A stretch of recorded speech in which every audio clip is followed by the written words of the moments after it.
Okay, welcome to the Racer X Films preview for the Monster Energy Supercross Championship in 2014. Jason Weigandt and Steve Matthes here. Today we're going to talk about the rookies. There are 3 of them moving up, and this is quite historic. I know you folks think there's always fast riders moving into the 450 class, but we did some research. Believe it or not, we actually do. 3 championships in the 250 class last year have all moved into the 450 division with Will Hahn, Ken Roczen, and Eli Tomac. That has not happened since 1998. 1998, John Dowd and Ricky Carmichael, who won 2 of the titles, the East and the Nationals, moved up. So all 3 250 champions moved up in 98. Of course, only 2 riders. Yeah. This one is all 3 guys. Ken Roczen, let's get right to him. Kenny made a big change in his life this year, and he moved over to Florida, moved to Camp Villapoto with Alden Baker. I'm surprised he did this. I think it's going to work. I don't know if it's going to work long term. Right. But I think it's going to work off the bat. Of course, we heard now he may be dealing with a bit of an injury coming into A1. I like this move for Kenny. It's a big life change alongside of the racing change. Last year of his contract with KTM too. Big year for Kenny Roczen. Yeah, and I know where the concern is. Kenny was a guy that was winning nationals a couple of months ago, bragging about eating funnel cakes, going in and out, and surfing. So the hardcore Alden Baker life, it is not fun down there by any means. That's not the goal.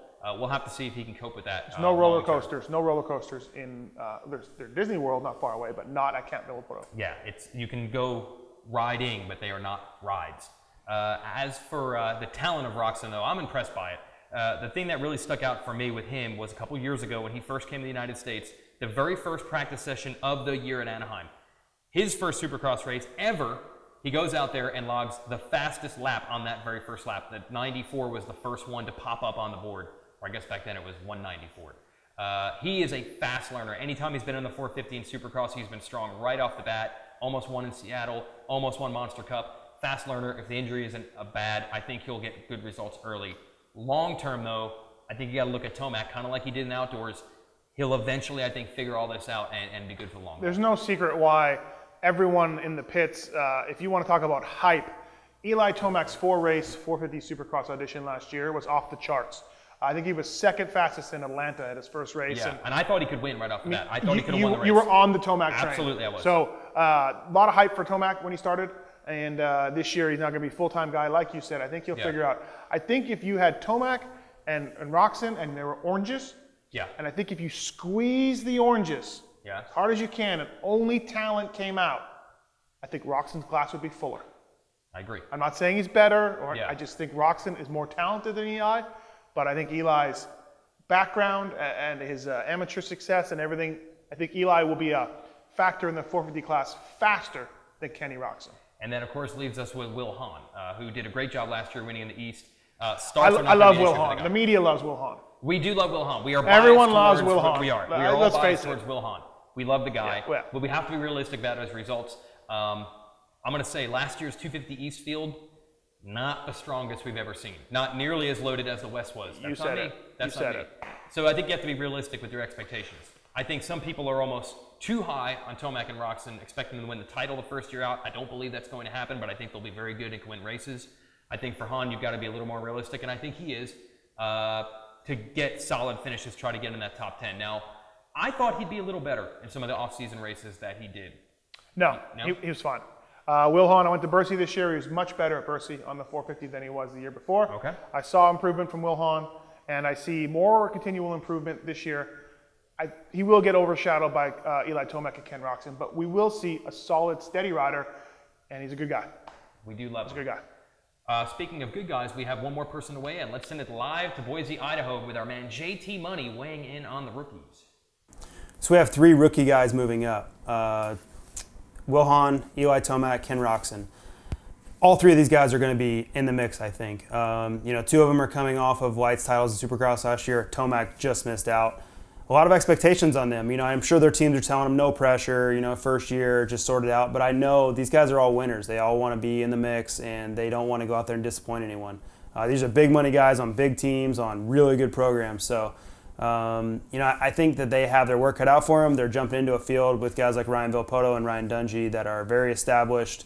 They're complete professionals from top to bottom. So to come out and win a title, I don't know that that's really going to happen. We've seen in the past, you know, guys like Jeremy McGrath that came in their first year and won.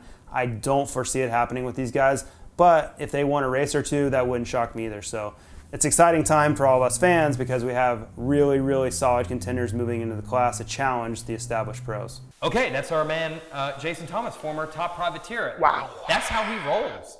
Out in Boise, life's good. Which is more shocking, that he's got his gear on ready to perhaps have a replacement ride. Is that an audition tape for that? Yeah. Or he found 2 chicks on a casting, what looks like a casting couch. I'm sure JT would tell you that the girls thing is not even impressive. That's right. That's just all the time. How he rolls. That's how he rolls. He just gets results. Yep. And speaking of nice gear, nice ladies, nice attitude. At least they know that he rides. He's clearly putting that out there for them. And we'll see how much more riding he can do. Now let's get to some hardcore results. Barsha won 2 races last year as a rookie. I see no reason why Tomac and Roczen could not each do the same. Now to get 4 wins on rookies out of 17 rounds is tough. So I'm going to say total 2 wins combined by Roczen and Tomac. I think that's pretty solid. No. Nope, I don't think so. Ryan Dungey, Jeremy McGrath, a couple of guys that have won the title as a rookie, as a rookie Supercross racer.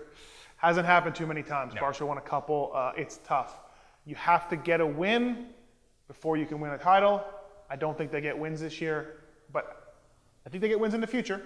Wow, no wins at all. No wins this year for Roczen or Barsha. I like them, Roczen and Tomac.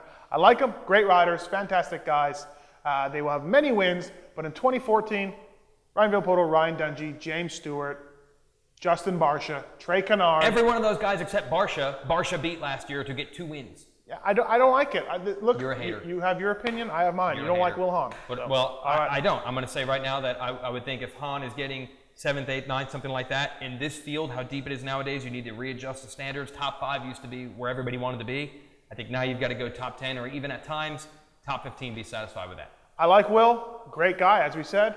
I saw on my Twitter feed that someone said they think Will Hahn can get some 4ths and 5ths. I respectfully disagree.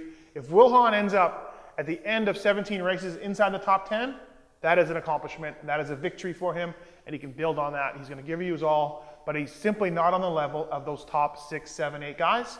Nothing wrong with that. Yeah, the talent level is ridiculous. But yeah. All right, so that's our vision for this year. Now, Steve, I'm wondering if you might have a vision even further off to the future. You mentioned something very interesting at the beginning of this segment. Ken Roczen's deal with Red Bull KTM is up at the end of the year. Okay, you have the crystal goggles on. Look into the goggles and tell me, what do you see in the future for Ken Roczen and Red Bull KTM? It's cloudy. Yeah. It's cloudy. Shocker. But there's an energy drink war brewing. Okay.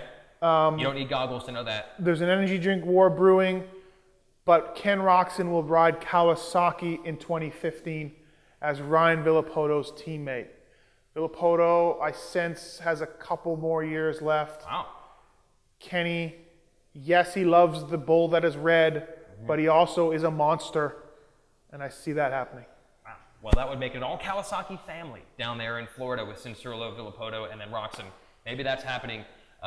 If your vision's cloudy, you maybe need a better goggle guy to apply some anti-fog. I'll tell him. Keep that in mind.